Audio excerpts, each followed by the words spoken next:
실내 마스크 의무 해제 시점은 설 연휴 일주일쯤 뒤인 오는 30일 0시가 유력한 것으로 보입니다.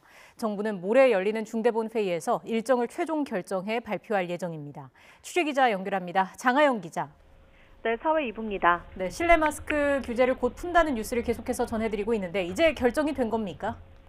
네, 어제 전문가 자문기구인 국가감염병 위기 대응 자문위 회의에서 전문가들은 실내 마스크 의무를 권고로 전환할 수 있다는 요건을 갖췄다는데 의견을 모은 걸로 전해졌습니다. 앞서 기준으로 세웠던 4가지 지표 대부분을 충족했고 변수였던 중국의 유행 상황도 정점을 지난 걸로 판단하고 있기 때문입니다. 설 연휴가 끝난 직후인 25일과 연휴 다음 주 월요일인 30일로 후보가 좁혀졌는데 지금까지 대부분의 방역 조치가 월요일 기점으로 시행 또는 해제됐다는 점을 고려하면 30일이 유력한 걸로 보입니다. 이상민 행정안전부 장관도 오늘 중대본 모두 발언에서 올겨울 코로나19 유행이 정점을 지나고 있다며 방역 상황이 전반적으로 안정화되고 있다고 평가했습니다.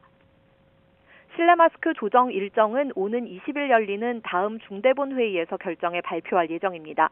이 장관은 그러면서도 다가오는 설 연휴에 상황이 다시 나빠지지 않을까 우려했는데요. 특히 60세 이상 고령층이 설 연휴 전에 추가 접종을 마치기를 당부했습니다. 다음번 중대본 회의를 통해 실내 마스크 의무 조정에 대한 추진 일정과 범위를 결정하여 국민 여러분께 말씀드리도록 하겠습니다. 대중교통 내에서의 마스크 착용 등 개인 방역 수칙을 철저히 지켜주시기 바랍니다. 아직 동절기 추가 접종을 받지 않은 60대 이상 국민께서는 가급적 설 연휴 이전에 접종을 마쳐주시기 바랍니다. 네, 오늘 코로나19 확진자 발생 현황은 어떻습니까? 네, 오늘 신규 환자 수는 36,908명으로 수요일 발표 기준으로 13주 만에 가장 적습니다. 지난주 수요일보다 절반 가까이 줄었습니다. 위중증 환자는 490명으로 조금 내려왔고 어제 하루 숨진 사람은 43명입니다. 주간으로 살펴보면 지난주 하루 평균 신규 확진자가 일주일 전보다 27.5% 감소했고 유행 추이를 알 수 있는 감염 재생산 지수 역시 0.85로 2주 연속 1 아래를 보여 국내 코로나19 유행이 확연한 감소세를 보이고 있습니다.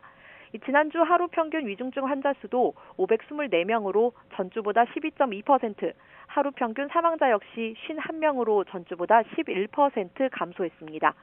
오늘 해외 유입 사례는 80명으로 이 중 67.5%가 중국발 입국자입니다. 현재 중국발 단기 체류 입국자의 양성률은 4.3%입니다.